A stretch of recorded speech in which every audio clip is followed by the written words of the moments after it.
जय हिंद everyone, welcome back to the channel. AFCAT exam 8 अगस्त 2026 को होने वाला है और इसके लिए हार्डली 45 डेज आपके पास बचे हुए हैं, राइट। वैसे तो जितने भी ऐसे बच्चे हैं जो सीरियसली प्रिपरेशन कर रहे हैं आर्म्ड फोर्सेस के लिए, वो पहले ही अपनी प्रिपरेशन स्टार्ट कर चुके होंगे।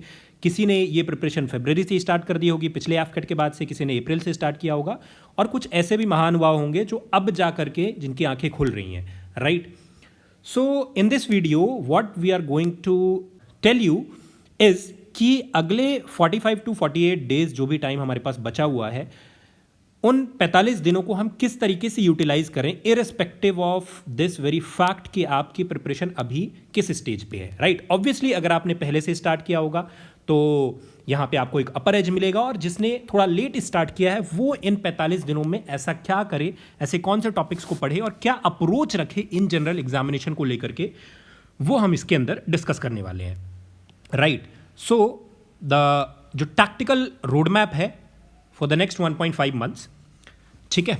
चलिए, अब सबसे पहले हमारे पास जो हमारा एग्ज़ाम है उसके नेचर को हम समझते हुए, first of all you have to rely on smart preparation, क्योंकि 45 दिनों का ये जो टाइम बचा हुआ, मैं एफकेट के लिए लिटरली आपको बता रहा हूँ, it does not require any rocket science kind of पढ़ाई जिसके बाद आपका सिलेक्शन होगा। हाँ, मेहनत ज़रूर लगती है, स्ट्रैटेजी ज़रूर लगती है, हर बच्चे का एक अपना अलग कैलिबर होता है, हर बच्चे की अपनी अलग तैयारी होती है, लेकिन हाँ, अगर आप जान लगाने के लिए तैयार हो तो इन 45 दिनों में भी आप आराम से एग्ज़ाम निकाल पाओगे। तो rather than studying for long hours, या फिर हम बहुत ज़्यादा उसमें घुस जाएं कि यार अब तो 45 दिन बचे हुए हैं, अब क्या करें, उससे बेहतर है कि हम थोड़ा सा अपने दिमाग को काम एंड कंपोज रखें और स्मार्ट प्रिपरेशन करें, अच्छी स्ट्रैटेजिक प्रिपरेशन करें, ठीक है, राइट।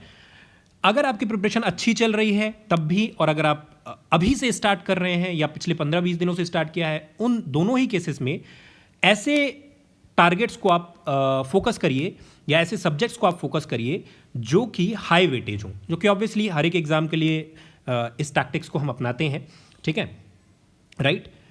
तीसरा एक और इम्पॉर्टेंट चीज़ है जो मैंने इतने साल एफकेट दिया और क्लियर किया, और उसके बाद इतने सारे बच्चे एफकेट क्लियर कर रहे हैं हमारे बैचेस से भी, तो what I have analysed one thing in common is, जो बच्चा एफकेट एग्जाम क्लियर करता है, and when I am talking about clearing the exam, मैं आपसे ये बात नहीं कर रहा हूँ कि आप 140 नंबर लाओ, 150 नंबर लाओ जो कि आपके कट ऑफ को क्लियर कर दे। No, I am talking about scoring that mark या दोज मार्क्स जिससे कि आप मेरिट इन हो पाओ, राइट। हम 200 नंबर के बारे में सोचेंगे, राइट, हम 180 प्लस के बारे में सोचेंगे, ठीक है, या इवन बियॉन्ड।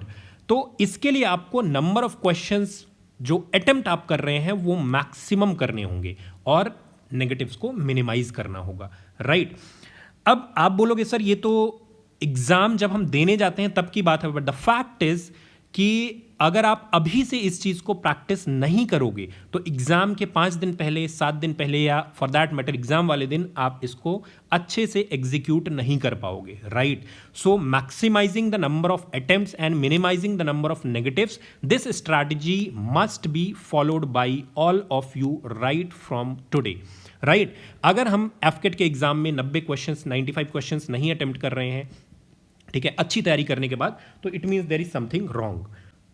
उसके बाद अच्छा, अब कुछ लोग ये बोलेंगे सर 95 करना जरूरी है क्या? No, it depends upon student to student. अगर कोई बच्चा 80 अटेम्प्ट करके 75 सही कर रहा है, ही इज गोइंग गुड, लेकिन अगर कोई 95 अटेम्प्ट कर रहा है और 55 सही कर रहा है तो दिक्कत है, राइट।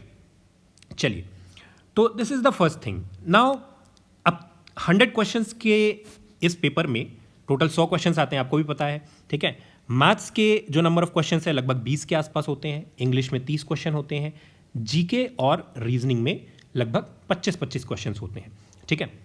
तो now we have to make sure कि हमारी तैयारी भी उसी तरीके की हो, राइट, जहां पे हम क्या कर पाएं, जहां पे हम नंबर ऑफ क्वेश्चंस को मैक्सिमाइज कर पाएं। अब इंग्लिश में हमारे पास वेटेज ज़्यादा है, इंग्लिश रिलेटिवली उतनी ज़्यादा कठिन नहीं है। हाँ, प्रैक्टिस की आपको ज़रूरत है, आपको रूल्स याद रखने की ज़रूरत है, but still you can do it, ठीक है। मैथ्स में again maximum number of questions practice, GS में मैक्सिमम रिवीजन, और रीजनिंग इज रिलेटिवली इजी, तो उसको हमें उस तरीके से टैकल करना है, ठीक है। जैसे कि हमें पता है 3 नंबर होते हैं हर एक करेक्ट आंसर के लिए, -1 होता है हर एक गलत आंसर के लिए, और अनअटेम्प्टेड क्वेश्चन जो होगा उसके लिए कोई भी मार्क आपको रिवॉर्ड नहीं होता है।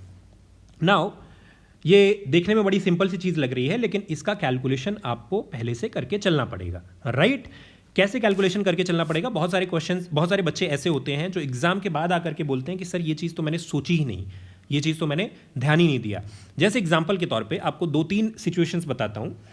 There is a student who does let's say 90 questions and he is damn sure कि उसके 80 क्वेश्चंस उसमें से सही हो जाएंगे, ठीक है? तो हम अगर एग्जामिनेशन हॉल में वो बच्चा है तो ये मान के चल सकता है कि मेरा एग्ज़ाम क्लियर है, ठीक है? मतलब 200+ मार्क्स उसके आ जाएंगे, ठीक है? 225 के आसपास आ जाएंगे, right? Now there is a student who is attempting 70 questions and he is average kind of a student, उसको अपनी एक्यूरेसी के ऊपर भी पूरा भरोसा नहीं है। तो किसी भी हालत में अगर कोई बच्चा ऐसा है जो कि कॉन्फिडेंट नहीं है, उसकी एक्यूरेसी 70-75% से ज़्यादा नहीं जाएगी अगर वो डिलेमा में है तो, या मैक्सिमम 80% जा सकती है, राइट? तो अगर 70 क्वेश्चन कोई अटेम्प्ट कर रहा है और उसमें से 50-55 क्वेश्चन सही कर रहा है, तो इट मीन्स कि he will land somewhere around 145-150 marks, जो कि किसी भी कीमत में सेफ स्कोर नहीं है, राइट? अगर कोई बच्चा कह रहा है कि मैं 60 क्वेश्चन करके आ रहा हूँ, ठीक है, एंड एक्यूरेसी के बारे में ही इज़ नॉट श्योर, तो भाई मत करो अटेम्प्ट, ठीक है? 20 क्वेश्चन और कर दो, तुक्का मार दो, but don't come back from the examination hall after attempting 60 questions, ठीक है? तो कुल मिला के सिर्फ बात इतनी सी है कि एफकेट के एग्जाम में हमें number of questions maximum attempt करने हैं, ठीक है? Have a very good target. अगर आप 90 के आसपास पहुंच जाते हो, 95 पहुंच जाते हो, तो उससे बेहतर कुछ भी नहीं है, ठीक है? एंड देन ऑब्वियसली एक्यूरेसी आपकी होनी चाहिए, ठीक है?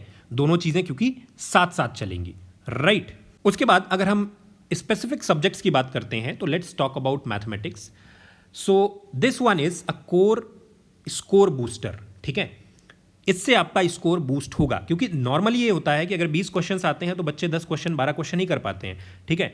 तो अगर आपने मैथमेटिक्स में थोड़ी प्रैक्टिस अच्छी कर ली, मैक्सिमम फोकस कर लिया, फॉर्मूला रिवाइज करके, क्योंकि हमारे पास मैथ्स में कुछ अलग से पूछने के लिए नहीं है, मैथ्स में बहुत बेसिक टॉपिक्स हैं, राइट? वही डेसिमल फ्रैक्शन आएगा, वही रेशियो प्रपोर्शन आएगा, वही टाइम एंड डिस्टेंसेस आएगा, रेसेस आएंगी, या फिर कंपाउंड इंटरेस्ट, सिंपल इंटरेस्ट से सवाल आएगा, मिक्सचर एलिगेशन से सवाल आते हैं, ठीक है? देन HCF LCM से बहुत कई बार बेसिक सवाल पूछ लेता है आपसे।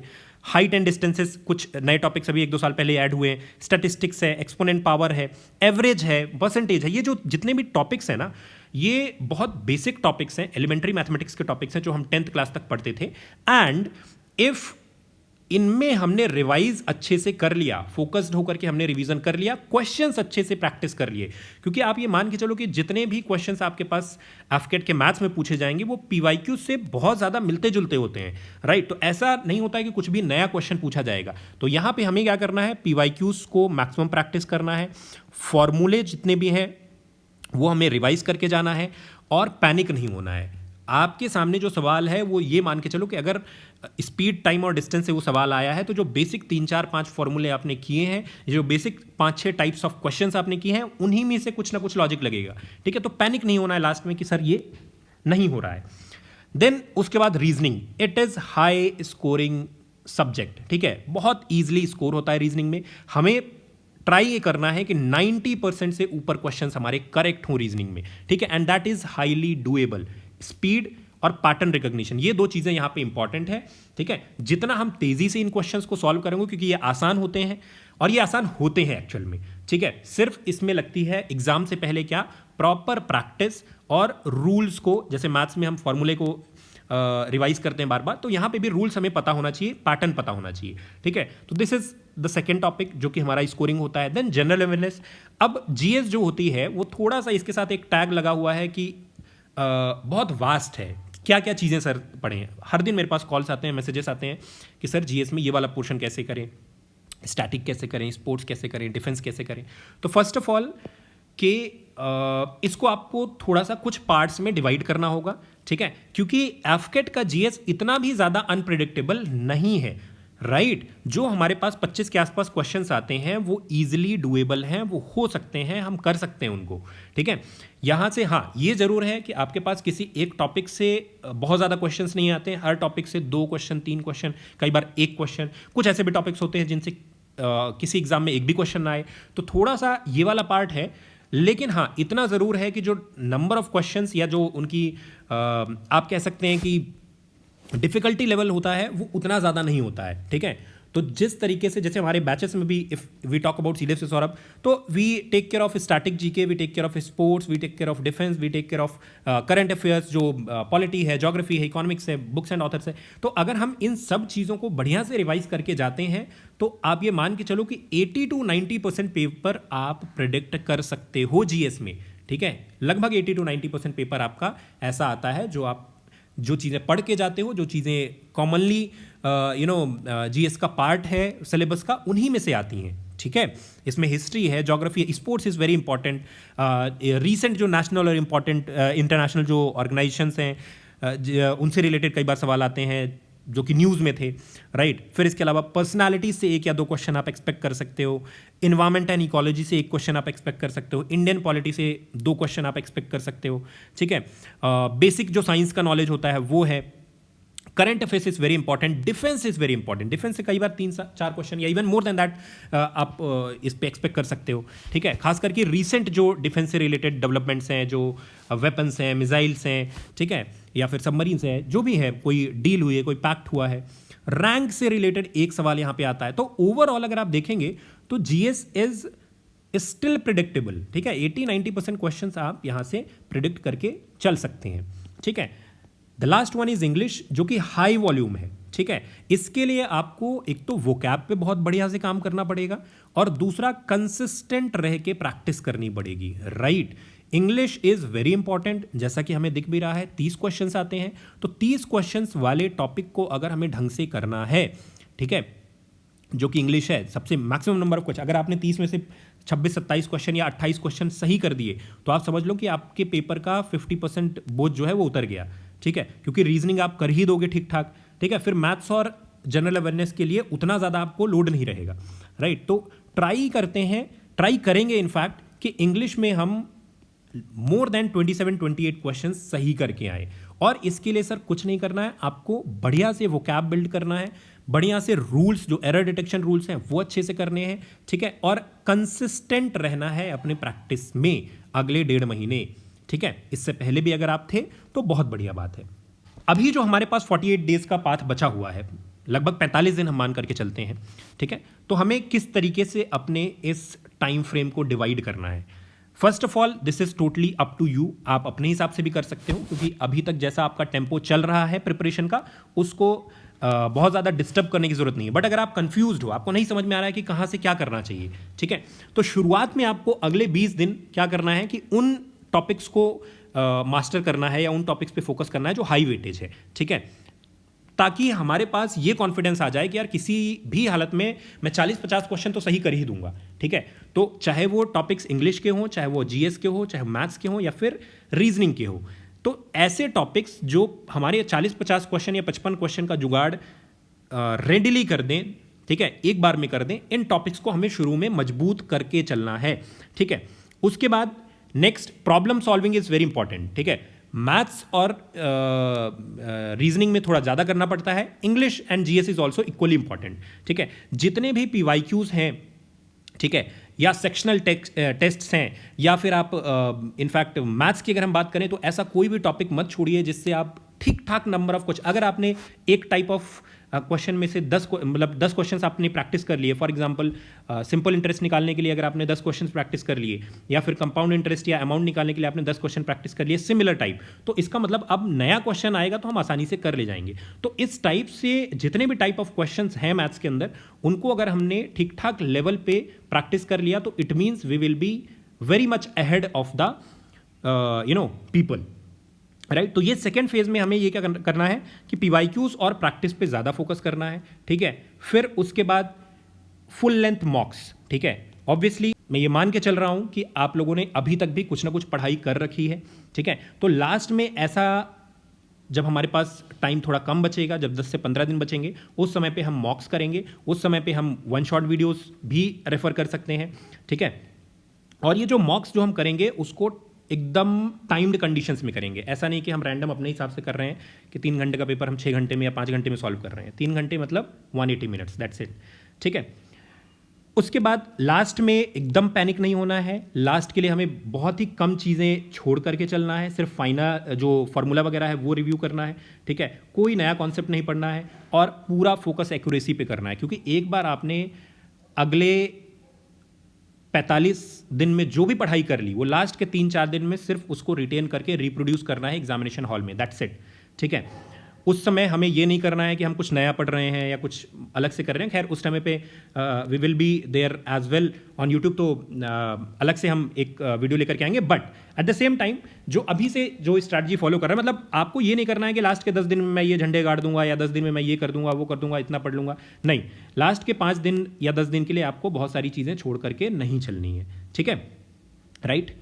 चलो अब अगर हम मैथ्स की बात करते हैं, ठीक है, मैथ्स में कौन कौन से ऐसे टॉपिक्स हैं जहां से आपको स्कोर में बूस्ट मिलेगा। सबसे पहले परसेंटेज, 100% एक या दो क्वेश्चन गारंटीड है, ठीक है। Profit and loss, mixture and allegations, time and work, time speed distance, ये ऐसे टॉपिक हैं जो लगभग यहां से आपको 10 क्वेश्चन दे करके जाएंगे, ठीक है। फिर 2 से 3 क्वेश्चन आपको डेसिमल फ्रैक्शन, एलसीएम, एचसीएफ और स्क्वायर एंड क्यूब रूट्स जो आपका नंबर सिस्टम है इससे मिलेंगे, ठीक है।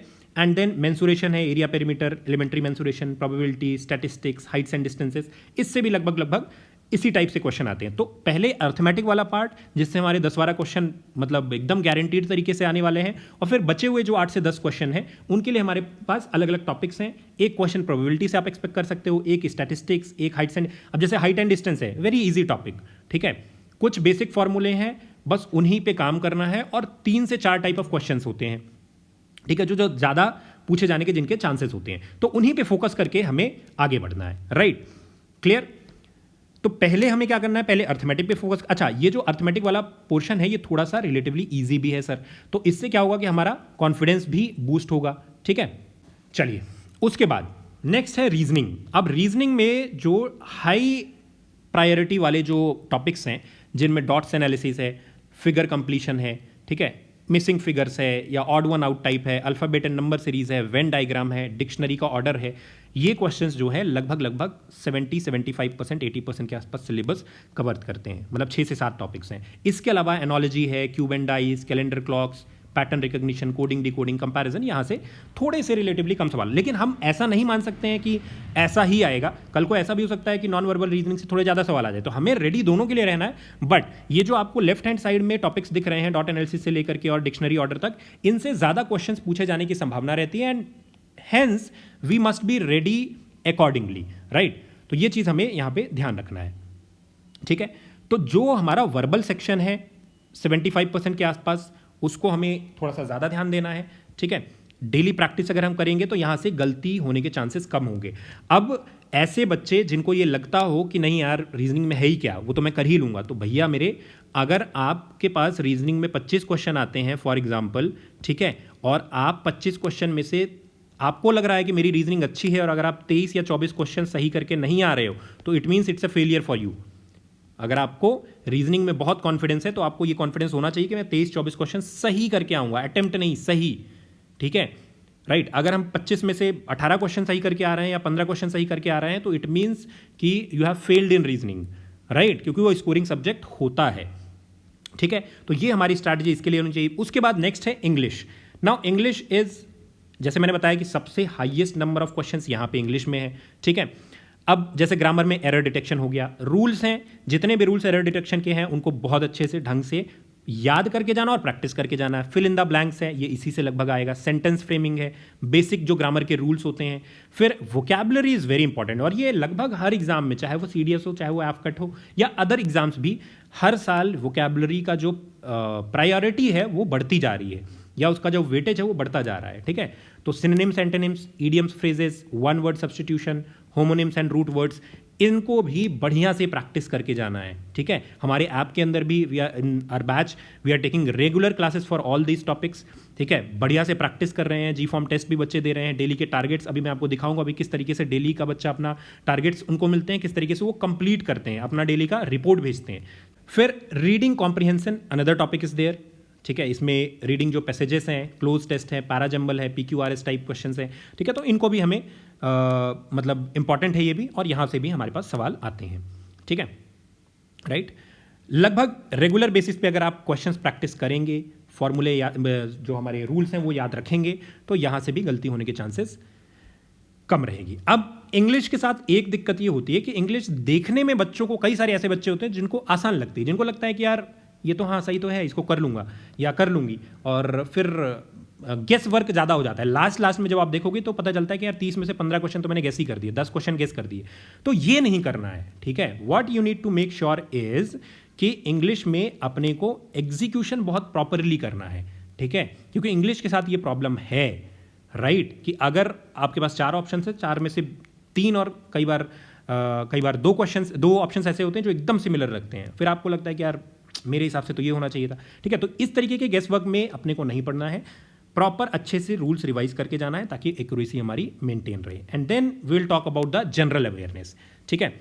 अब जनरल अवेयरनेस के साथ क्या है, सबसे पहले जो करंट अफेयर्स है वो बहुत इंपॉर्टेंट है, जो मंथली कंपाइलेशंस हैं, नेशनल इवेंट्स हैं, इंटरनेशनल इवेंट्स है, स्पोर्ट्स है, कोई नया अभी जैसे रिसेंट 2-3 वर्ल्ड कप हुए, ठीक है, IPL हुआ, किसी को कोई अवार्ड मिला, इन सब चीज़ों को बहुत अच्छे से तैयार करके जाना है, ठीक है। गवर्नमेंट की स्कीम्स, हमारी एक वीडियो भी आई है गवर्नमेंट की स्कीम की, आप देख सकते हो यूट्यूब पे ही, ठीक है। डिफेंस के एक्सरसाइजेस वेरी इंपॉर्टेंट, 100% क्वेश्चन आएगा। अवार्ड्स एंड अपॉइंटमेंट्स 100% क्वेश्चन आएगा। फिर PIB के अपडेट्स हैं, मंथली डिफेंस न्यूज़ है, इनसे सवाल आते हैं कई बार आपके। इसके अलावा ये तो आपका हो गया करंट अफेयर्स वाला, या जो डायनेमिक जो चीज़ें चल रही हैं। स्टैटिक जो नॉलेज बेस है उसमें इंपॉर्टेंट क्या है, जो हमारा ज्योग्राफी है, फिजिकल इंडियन, मैप्स हैं, क्लाइमेट एंड रिवर्स हैं। मैप्स में आपको कितनी बार बता चुका हूँ कि इंडिया का मैप अगर आपको याद है तो आप जिंदगी में ज्योग्राफी में मतलब कोई भी एग्जाम दोगे आप, चाहे वो CDS का एग्जाम दोगे, चाहे वो AFCAT का एग्जाम दोगे। AFCAT में थोड़ा सा नंबर ऑफ क्वेश्चंस कम रहते हैं as compare to CDS, but या किसी और सिविल सर्विसेज का एग्जाम दोगे, अगर आपको इंडिया का मैप याद है तो आपकी ज़िंदगी बहुत आसान हो जाती है ज्योग्राफी के पॉइंट ऑफ व्यू से, ठीक है। देन स्टेटमेंट बेस्ड हिस्ट्री के जो क्वेश्चंस होते हैं, मॉडर्न हिस्ट्री है, साइंस के जो बेसिक क्वेश्चंस होते हैं, ठीक है, pH से रिलेटेड या इस तरीके के क्वेश्चंस होते हैं, या बायो के जो बेसिक सेल बायोलॉजी के क्वेश्चंस हैं, इस तरीके के सवाल आपसे पूछे जाते हैं, ठीक है। तो इनको हमें स्ट्रॉन्ग करके जाना है, राइट।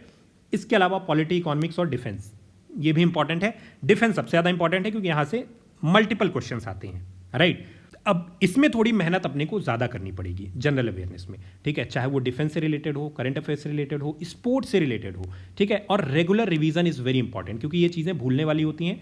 हम रिवीजन रेगुलर करेंगे तो अल्टीमेटली हमारी जो तैयारी है वो बेहतर होगी, ठीक है, राइट सर। चलो, तो ये हो गया। अब उसके बाद 4 इंपॉर्टेंट सब्जेक्ट्स हैं, जैसे मैंने आपको बताया, मैथ्स, रीजनिंग सबसे ज़्यादा स्कोरिंग है, ठीक है।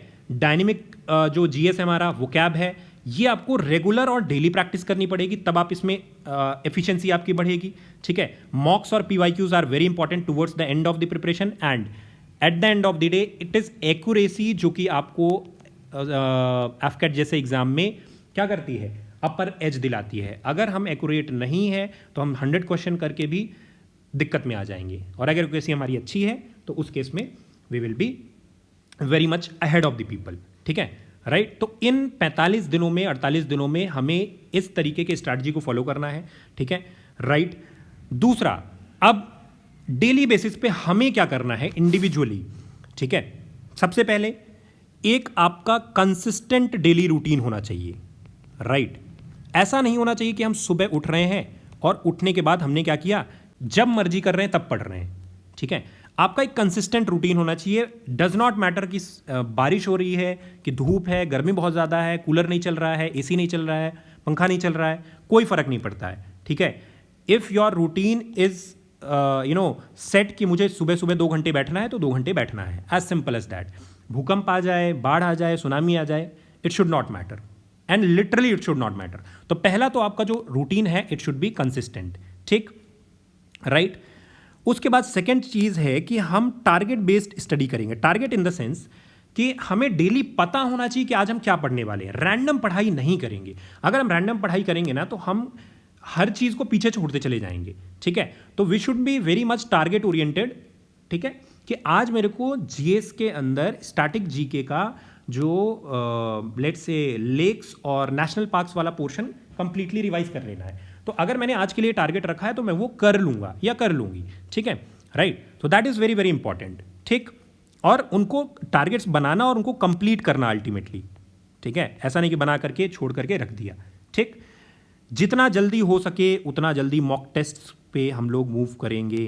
ठीक है, एक और चीज़ मॉक टेस्ट से रिलेटेड, कई सारे बच्चे ऐसे होते हैं जो शुरू से ही मॉक टेस्ट लगाने लग जाते हैं, सिलेबस का कुछ पता नहीं है। तो भैया मेरे, जब तक आप पढ़ाई नहीं करोगे तो मॉक टेस्ट लगाने का कोई फायदा नहीं है, राइट। तो पहले अपनी पढ़ाई कंप्लीट करनी है, ठीक है, एटलीस्ट एक लेवल पे तो पहुंच जाओ। अगर आपको मैथ्स का मॉक टेस्ट लगाने का शौक है या मैथ्स में आप अपने आप को टेस्ट करना चाहते हो तो मैथ्स के सारे टॉपिक्स तो पढ़ लो। टॉपिक्स अगर बिना पढ़े आप मॉक टेस्ट लगाओगे तो कभी भी आपका जजमेंट करेक्ट नहीं होगा। ठीक है, नेक्स्ट, ट्रैक योर प्रोग्रेस। ठीक है, अपने प्रोग्रेस को ट्रैक करना है। ठीक है, कि जो हम कर रहे हैं वो सही डायरेक्शन में है कि नहीं है। अपने मेंटोर से बात करिए, टीचर से बात करिए, ठीक है, या खुद से भी बात करिए, राइट, कि whether I am going into the right direction या नॉट। अगर आपको लग रहा है थोड़ा सा भी डाउट है तो उसको थोड़ा सा री स्ट्रैटेजाइज करिए, बात करिए अपने मेंटोर से, बात करिए अपने टीचर से। ठीक है, that is very very important. ऐसा नहीं कि हम एक डायरेक्शन में मूव करना शुरू कर दिए तो बस अब जब फेल हो जाएंगे तो भाई पास होना, अल्टीमेट ऑब्जेक्टिव है पास होना। ठीक है, ऐसा नहीं कि हमें पहली बार एग्जाम के बाद पता चले कि यार जो स्ट्रैटेजी मैं फॉलो कर रहा था वो तो गलत थी। ठीक है, राइट। अब जैसे देखिए, we give these kind of, ये एक ट्रैकर है, बैच में मैं बच्चों को देता हूँ, हर एक बच्चे को किस तरीके से आज बच्चा जो है वो जनरल अवेयरनेस में क्या पढ़ेगा। ठीक है, और खुद बच्चे इसको बताते हैं। ठीक है, खुद they fill it and send it to me on a daily basis. आज जनरल अवेयरनेस में उन्होंने क्या किया, आज मैथ्स में उन्होंने क्या किया, इंग्लिश में क्या पढ़ा, PYQs में क्या प्रैक्टिस करी, ठीक है, मिलिट्री एप्टीट्यूड में क्या पढ़ा, राइट। देन करंट अफेयर्स में आज आपने कौन कौन से टॉपिक्स को रिवाइज किया है। What are the things you are grateful for. ठीक है, मेडिटेशन या प्रेयर आज आपने किया है कि नहीं किया है, राइट। आज आपका सुबह सो के उठने का क्या टाइम था, ठीक है, राइट। इस तरीके से ये सारी चीज़ें, स्ट्रेच एक्सरसाइज आपने किया है या नहीं किया है, हेल्दी मील्स ली कि नहीं ली, ठीक है, रीडिंग आपने क्या करी आज apart from your regular syllabus वाला टाइम। ठीक है, and things I fear but I did any way. This is very very important, क्योंकि मुझे ये पता है। अच्छा, आपको लग रहा होगा कि सर ये पढ़ाई लिखाई की बात में आपने ये सब चीज़ें क्यों इंक्लूड कर रखी हैं, कि एक्सरसाइज क्या है सर, ग्रेटफुलनेस और मेडिटेशन और healthy meals, wake up time, reading, things I fear but I did any way. Actually the thing is कि what I have analyzed in most of the students, most of the aspirants is कि they are very good और at least okay type होते हैं वो अपने syllabus को लेकर के या पढ़ाई को लेकर के। उनके पास नोट्स, देखो आज की डेट में आपके पास नोट्स हर जगह मिल जाएंगे, आपको वीडियोस मिल जाएंगी, बहुत सारे अच्छे यूट्यूब पे वीडियोस हैं, बैचेस में आप अच्छे से पढ़ रहे हो, ठीक है, किताबें हैं आपके पास, PYQs हैं आपके पास।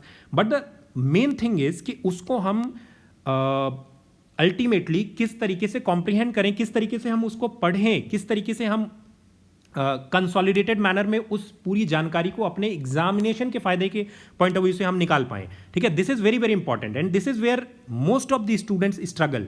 अगर आप बेसिक चीजें अपनी दिन भर में सही नहीं कर रहे हैं तो प्रॉब्लम है। This is very important, that things I fear but I did any way. Maximum बच्चे इसलिए फंस रहे हैं क्योंकि वो डर बहुत रहे हैं, उनको यही नहीं समझ में आ रहा है कि यार मतलब डर करके एग्जाम नहीं निकलेगा। हाँ, थोड़ी एंग्जाइटी होनी अच्छी बात है, but you should not fear. अगर आपको लग रहा है कि यार मैं सुबह नहीं उठ पाता हूँ, उसको ओवरकम करने का एक ही तरीका है कि you do it any way. आपके दिमाग में सबकॉन्शियसली कहीं ना कहीं चल रहा होता है कि यार आज फिर मैं सुबह नहीं उठा, फिर दिन भर आप उसी बोझ में थोड़ा पढ़ते हो, थोड़ा 2 घंटे बैठते हो, फिर सोते हो, फिर उठते हो, फिर ये किया वो किया।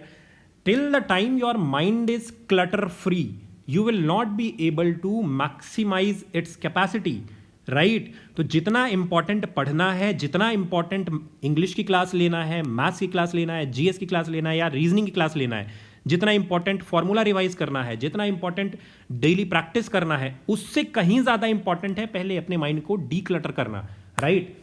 उसको सही अलाइन करना, उसकी रीवायरिंग करना। Once you have done that, अगर आपका दिमाग सही डायरेक्शन में काम कर रहा है तो ऑटोमेटिकली जो चीज़ें आप पढ़ोगे उससे आपको फायदा मिलेगा। ठीक है, if it is not aligned तो फिर प्रॉब्लम होगी, और ये प्रॉब्लम बहुत सारे बच्चों को फेस करने को मिलती है। तो that is why in our batch we do it, ठीक है, ऑन अ डेली बेसिस, और इससे बच्चों को बहुत फ़ायदा हो रहा है। ठीक है, तो कहने का मतलब ये है कि आप एक बढ़िया सा अपना शेड्यूल बनाइए, राइट, और उस पर स्टिक रहिए, राइट, अच्छा खाइए, टाइम से उठिए, टाइम से सोइए, अपनी चीज़ों को एक ट्रैक रखिए। इट डज नॉट मैटर कि आज आपको प्रोग्रेस दिख रहा है कि नहीं दिख रहा है, बट आपको ये चीज़ मेक श्योर करनी है कि अपना 100% एफर्ट डेली बेसिस पे लगाते रहना है सही डायरेक्शन में, ठीक है। वो एफर्ट लगता रहेगा तो रिजल्ट भी एक ना एक दिन आएगा ही आएगा, राइट। क्लियर है सर? ठीक है। तो this is the in fact the next 45 days strategy, किस तरीके से हमें बढ़ना है, क्या चीज़ें हमें करना है, ठीक है।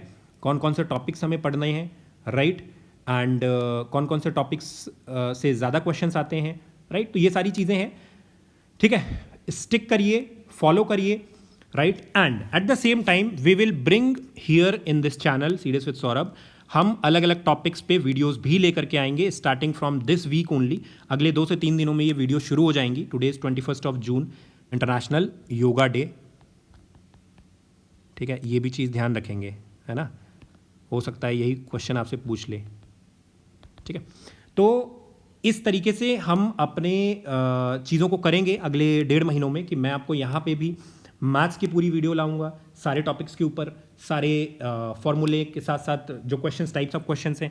Then will bring upon the static GK, will bring upon defence, sports, current affairs, everything, ठीक है। इंग्लिश, सबके वीडियोज़ आएंगे। आप यहाँ से भी पढ़ सकते हो, ठीक है, एंड बैच से भी पढ़ सकते हो, बट मेक श्योर कि वो कंसिस्टेंट एफर्ट आप लगातार लगाते रहो अगले 45 दिनों तक, ठीक है। और बहुत मस्ती में पढ़ो, बहुत फ्री माइंड से पढ़ो, और इस फेथ के साथ पढ़ो कि आपका सिलेक्शन होगा। Faith is very important, even more important than your hard work. अगर आपके अंदर फेथ नहीं है तो हार्डवर्क भी वेस्ट चला जाएगा, बट आपके अंदर अगर फेथ है, अगर आपको विश्वास है अपने अंदर कि मैं जिस तरीके से मेहनत कर रहा हूँ वो उससे मेरे को कहीं ना कहीं फ़ायदा मिलेगा, मेरा सिलेक्शन होगा, तो it is going to happen, ठीक है, राइट। तो let's work hard for the next 45 days, right. This is my number, अगर किसी को भी कनेक्ट करना हो you can call me, message me, WhatsApp me any time, ठीक है, right. And at the same time keep doing your best. Thank you so much, bye bye, take care, Jai Hind.